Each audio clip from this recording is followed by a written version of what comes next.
Good morning students. प्यारे विद्यार्थियों, हमने परिवहन तथा संचार के भाग 1 के अंदर हमने पढ़ा था कि परिवहन क्या होता है तथा परिवहन के कौन कौन सी विधाएं हैं जिनका हम इस्तेमाल कर रहे हैं।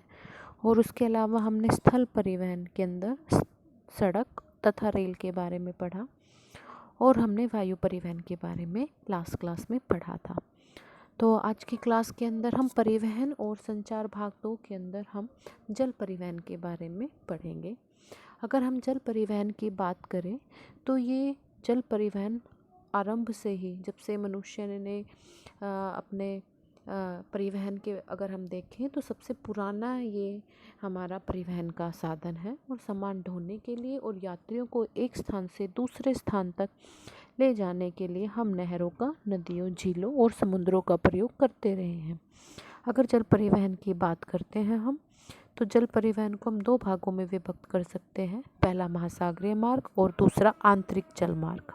महासागरीय मार्ग जो हम महासागरों में जिन मार्गों का हम इस्तेमाल कर रहे होते हैं, और उसके अलावा हमारा जो दूसरा है वो है आंतरिक जल मार्ग। आंतरिक जल मार्ग का मतलब है कि कहीं हम जो स्थल हैं वहाँ अंदर तक हम नहरों के द्वारा या नदियों के द्वारा हम शिप्स को हम लेके जा सकते हैं, तो वो हमारा जल परिवहन का आंतरिक जल मार्ग हो जाता है।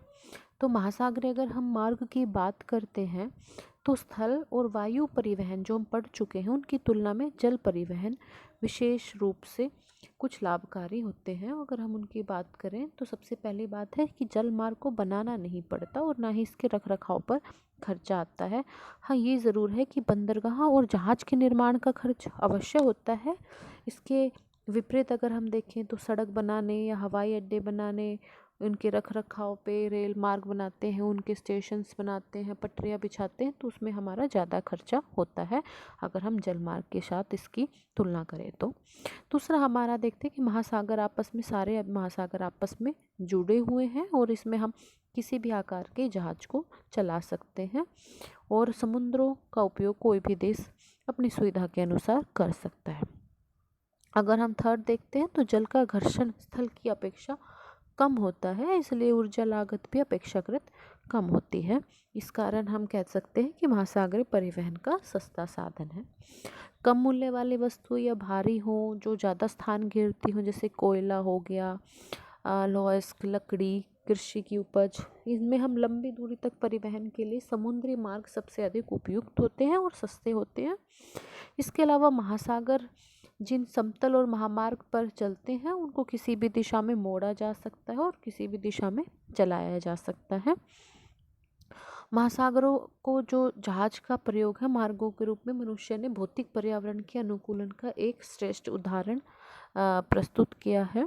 और जो हमारे जहाज होते हैं वो हवाओं के सहारे सरकने वाले पालदार जहाज चलते थे पुराने समय में, लेकिन आजकल आधुनिक यात्री जहाज हैं, माल ढोने वाले अलग जहाज हैं जिनमें हम रडार का इस्तेमाल कर रहे हैं, कंप्यूटर हैं और सुविधाओं से लैस होते हैं। और कंटेनरों के प्रयोग से अब नौभार को उतारना और चढ़ाना भी आसान हो गया है, क्योंकि माल को पत्नों से स्थल परिवहन हेतु फिर रेल या सड़क मार्ग पर बदलने में सुविधा होती है। कंटेनरों को क्रेन से उतारा जाता है और उनको हम रेल परिवहन या सड़क परिवहन पे इजीली हम उनको चढ़ा या उतार सकते हैं। इसके अलावा अगर जो ऐसी वस्तुएं होती हैं जो नष्ट हो सकती हैं जल्दी, तो उनको रेफ्रिजरेटेड जहाज हो रखे हैं, शीतलन प्रशीतक उनका इस्तेमाल किया जा रहा है जिससे वो हमारी वस्तुएं नष्ट नहीं होती। तो आइए हम देख लेते हैं कि विश्व के जो प्रमुख महासागरीय मार्ग हैं उनमें हम देख लेते हैं कौन कौन से हैं। हाँ, हमारा पहला है उत्तरी अटलांटिक मार्ग, फिर भूमध्य हिंद महासागरीय मार्ग, दक्षिण अटलांटिक मार्ग, आशांतरीप मार्ग, उत्तरी प्रशांत मार्ग, दक्षिणी प्रशांत मार्ग, स्वेज नहर मार्ग और पनामा नहर मार्ग। ये हमारे प्रमुख महासागरीय मार्ग हैं। तो इसमें हम सबसे पहले उत्तरी अटलांटिक मार्ग की हम बात करेंगे। तो आप ये देख सकते हो, ये हमारा उत्तरी अटलांटिक मार्ग है। और इसके बाद अगर हम भूमध्य सागरीय हिंद महासागरीय मार्ग की बात करते हैं तो ये हमारा भूमध्य सागरीय हिंद महासागरीय मार्ग है जो हमारा ये। इसके बाद अगर हम बात करते हैं दक्षिणी अटलांटिक मार्ग की, तो दक्षिण अटलांटिक मार्ग की अगर हम बात करते हैं तो दक्षिण अटलांटिक मार्ग हमारा है ये। इसके बाद हम बात करते हैं उत्तरी प्रशांत मार्ग की। तो ये हमारा उत्तरी प्रशांत मार्ग है और ये हमारा उत्तरी अटलांटिक मार्ग है और ये हमारा है दक्षिणी प्रशांत मार्ग। अगर नौ परिवहन नहरों की बात करते हैं तो हमारा ये जो भूमध्य सागर और हमारा जो लाल सागर है इसको जोड़ने वाला है, ये हमारा है स्वेज नहर। इसके अलावा हमारा अगर हम बात करते हैं पनामा नहर की, तो उत्तरी अमेरिका और दक्षिणी अमेरिका के बीच में ये है हमारा पनामा नहर जो हमारे मुख्य रेल मार्ग है। इसके अलावा आशा अंतरीप मार्ग उत्तर पश्चिमी यूरोप को अफ्रीका का चक्कर लगाकर यहाँ तक, ये हमारा है आशा अंतरीप मार्ग। तो अब हम सबसे पहले उत्तरी अटलांटिक मार्ग के बारे में पढ़ते हैं। ये संसार का सबसे महत्वपूर्ण और व्यस्त जलमार्ग है और विश्व की सबसे, अगर हम देखें, दो उन्नत और विकसित क्षेत्र, यानी कि हमारा उत्तरी अमेरिका का ये वाला तट और इसके बाद अगर हम देखते हैं उत्तर पश्चिमी और ये हमारा जो है अमेरिका, इन दोनों को तटों को जोड़ रहा है। दोनों हमारे विकसित क्षेत्र हैं और इनमें विश्व की 55 बड़ी बंदरगाहों में से 28 जो बड़ी बंदरगाहें हैं वो यहाँ पर स्थित हैं और कुल जो माल ढोया जाता है उसमें से 25% भाग है जो माल का, वो इसी मार्ग से आता जाता है। इस मार्ग को हम वृहद ट्रंक मार्ग भी कहते हैं। और अगर हम बंदरगाहों की अगर हम बात करते हैं तो हमारे यहाँ पे प्रमुख जो बंदरगाहें हैं, यूरोप की जो प्रमुख बंदरगाहें हैं, London, Liverpool, Glasgow, Manchester, Southampton, Hamburg, Lisbon और एम्स्टर्डम हमारे उत्तर पश्चिमी यूरोप के तट पर स्थित हैं।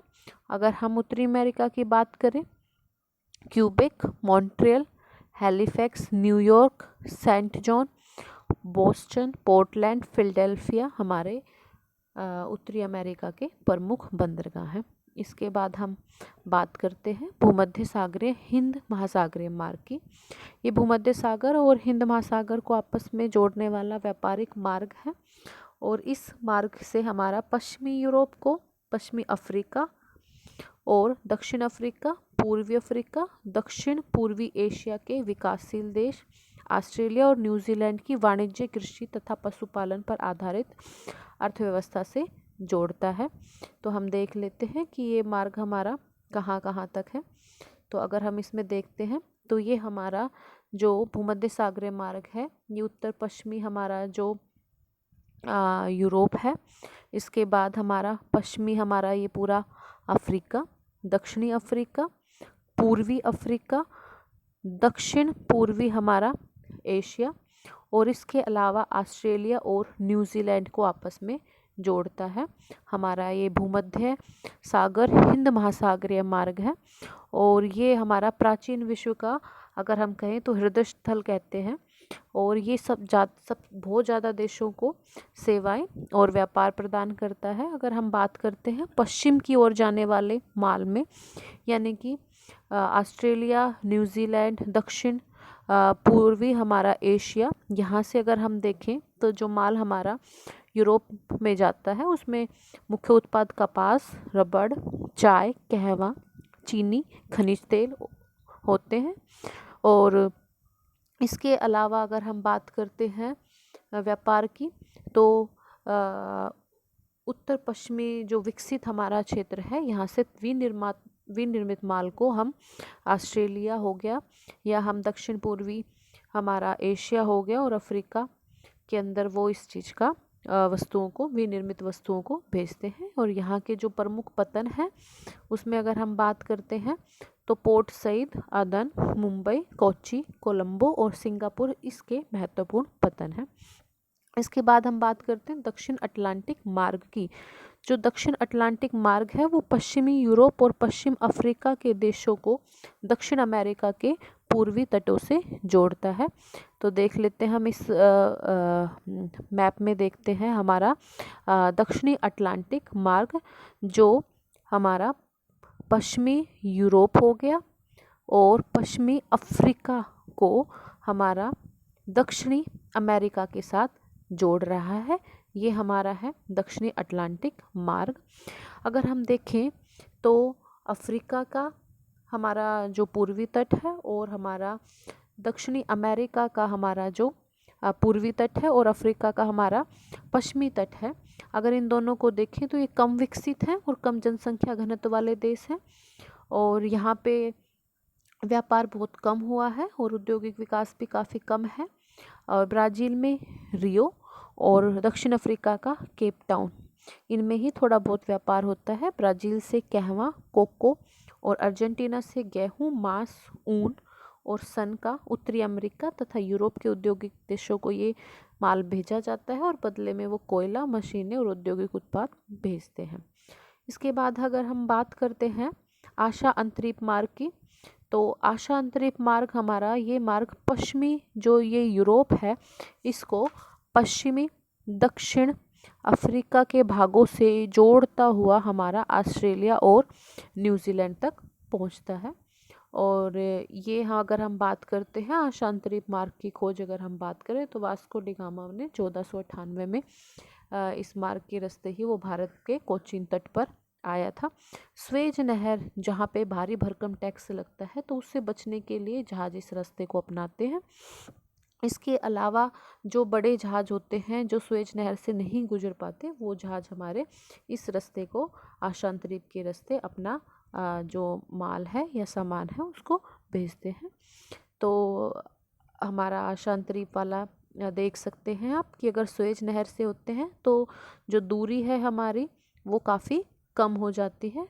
इसके बाद हम बात करते हैं उत्तरी प्रशांत मार्ग की। उत्तरी प्रशांत मार्ग जो हमारा है उत्तरी अमेरिका के पश्चिमी तट पर जो स्थित है, पतन है, पोर्टलैंड है, Vancouver, Los Angeles, San Francisco, Prince Rupert, Seattle को एशिया के Yokohama, Kobe, Shanghai, Hong Kong, Manila और सिंगापुर से मिलाता है। और ये सभी जो मार्ग हैं वो उत्तरी प्रशांत महासागर में होनोलुलु पर मिलते हैं और ये जो सीधा मार्ग है वैंकूवर और योकोहामा को जोड़ता है।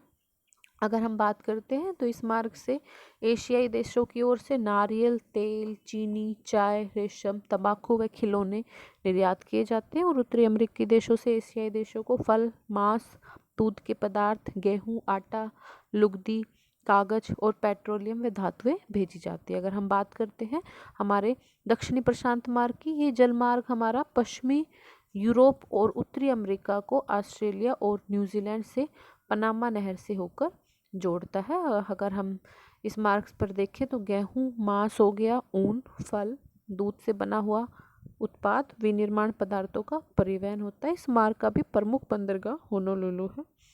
अगर हम बात करें स्वेज नहर की तो ये मार्ग बच्चों मिस्र में अफ्रीका और एशिया को मिलाने वाली जल संधि को काटकर बनाया गया मानवकृत मार्ग है। आप ये देख सकते हैं कि ये हमारा अफ्रीका और ये एशिया के बीच में इसको स्थल संधि को काटकर बनाया गया है और ये भूमध्य सागर को लाल सागर से जोड़ता है। भूमध्य सागर पे उत्तरी तट पर हमारा है पोर्ट सईद है और यहाँ पर हमारा जो हमारा दक्षिणी भाग है इस पर हमारा है पोर्ट स्वेज। इन दोनों को मिलाने के बाद हमारा स्वेज कैनाल बनाया गया है।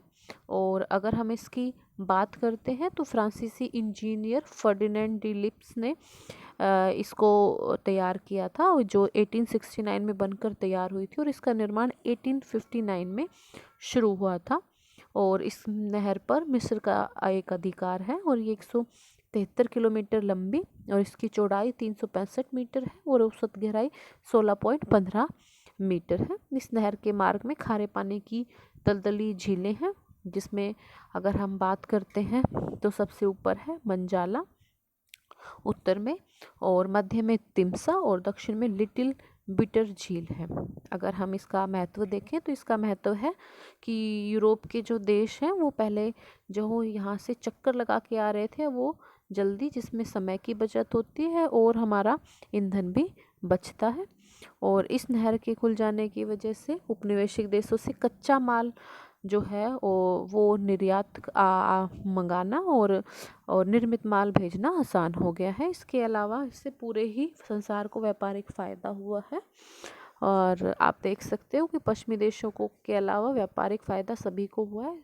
पश्चिमी देशों को पटसन, चाय, रेशम इत्यादि का निर्यात करते हैं और मशीनें, दवाइयाँ, रासायनिक उत्पाद और कपड़ा इत्यादि को भेजते हैं। अगर हम बात करते हैं पनामा नहर की, तो ये नहर उत्तरी और दक्षिणी अमेरिका के मध्य में स्थित है और पनामा गणराज्य के अंदर है। ये जलमार्ग हमारा अटलांटिक महासागर और प्रशांत महासागर को जोड़ता है।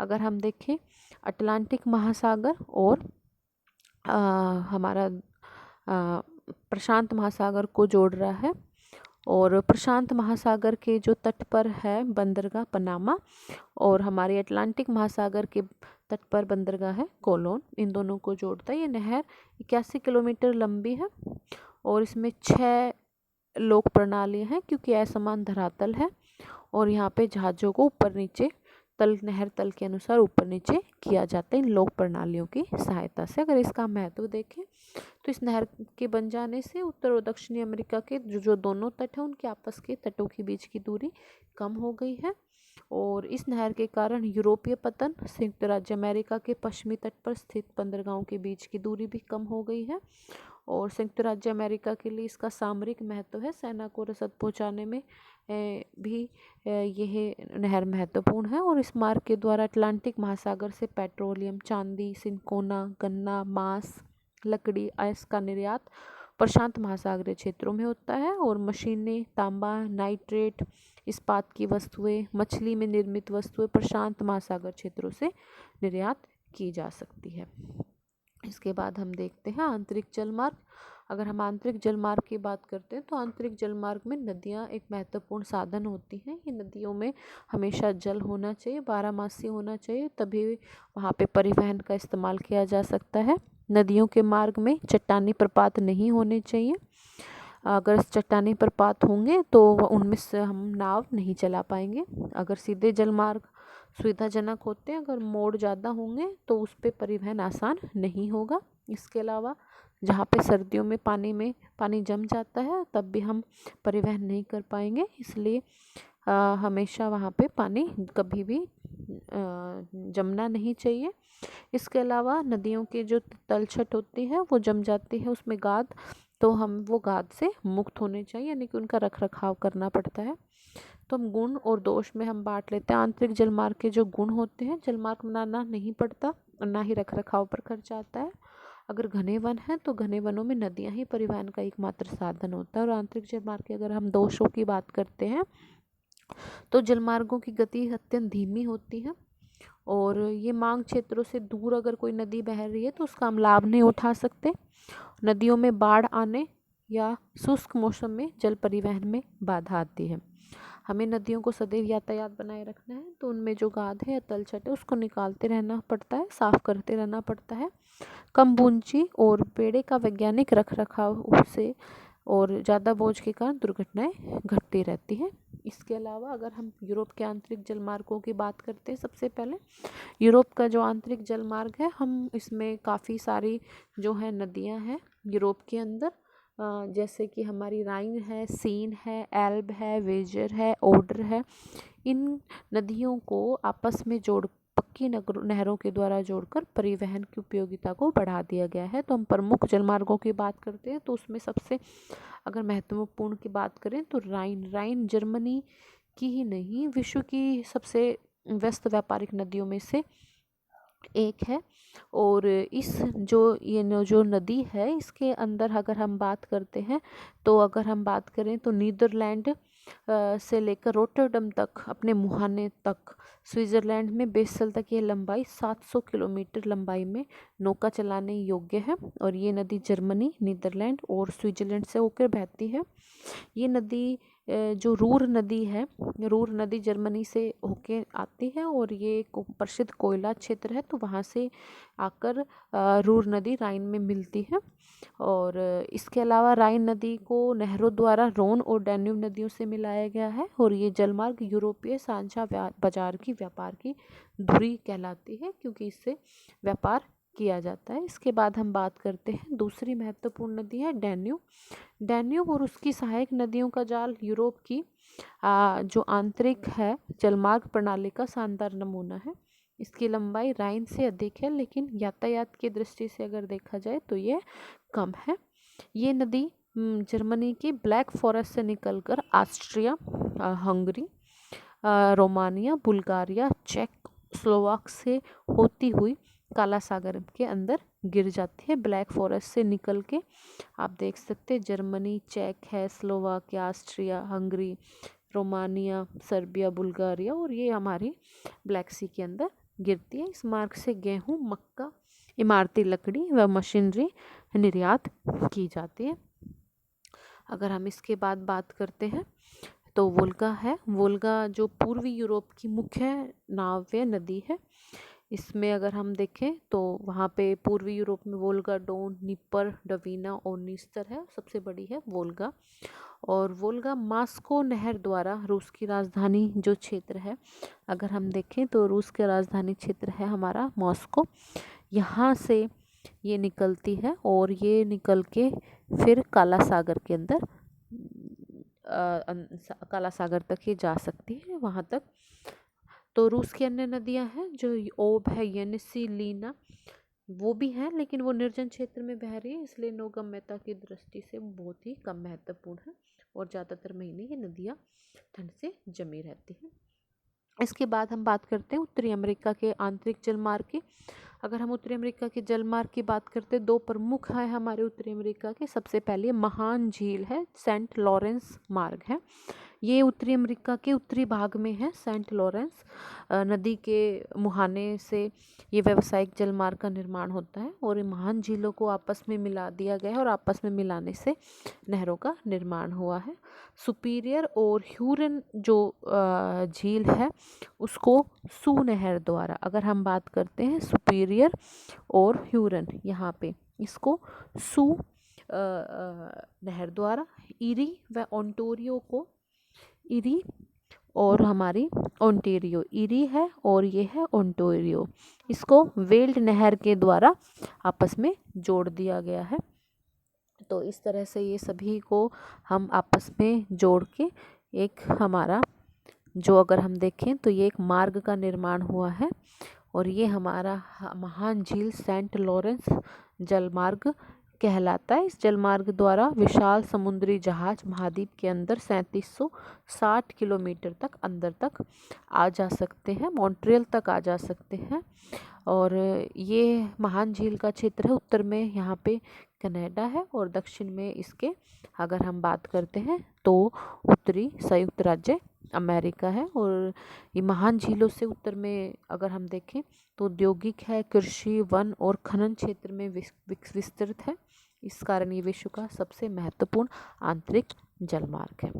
अगर हम इसके बाद बात करते हैं मिसिसिपी जलमार्ग की, ये उत्तरी अमेरिका का दूसरा महत्वपूर्ण आंतरिक जलमार्ग तंत्र है और विश्व की तीसरी सबसे लंबी नदी है।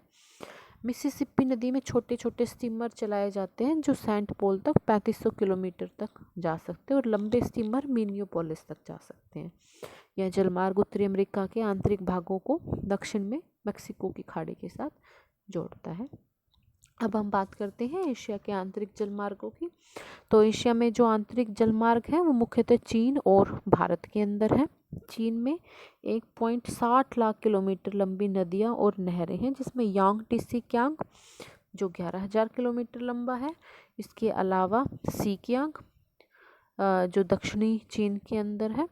ये दो महत्वपूर्ण जल परिवहन की नदियां हैं। अगर हम यांगटीसियांग की बात करते हैं तो ये राइन नदी के बाद दूसरे नंबर पर सबसे व्यस्त हमारा जलमार्ग है। इसके अलावा भारत में 14,500 किलोमीटर लंबे जलमार्ग हैं जो गंगा, यमुना, ब्रह्मपुत्र, महानदी, गोदावरी, कृष्णा और कावेरी, नर्मदा, ताप्ती में होता है जलमार्ग और आंशिक रूप से जलमार्ग है। इसके अलावा म्यांमार की जो इरावदी नदी है वो भी एक महत्वपूर्ण जलमार्ग है उसमें भी। इसके अलावा भूमध्य रेखीय क्षेत्र में बात करें तो वहाँ पे अमेजन जो 80,000 किलोमीटर, अफ्रीका में जायरे जो 3,680 किलोमीटर जलमार्ग प्रदान करती है। इसके अलावा नाइजर भी जल परिवहन की प्रमुख नदियों में से। इसके अलावा दक्षिण अमेरिका में सबसे उत्तम जलमार्ग पराना और पराग्वे है। तो ये हमारे आंतरिक जलमार्ग थे। तो अब हमने जल परिवहन में दो भागों में पढ़ा। इसके अंदर एक महासागरीय और दूसरा हमारा था आंतरिक जलमार्ग। हम अगली क्लास के अंदर परिवहन तथा संचार के पाइपलाइन और संचार के साधन के बारे में पढ़ेंगे। धन्यवाद।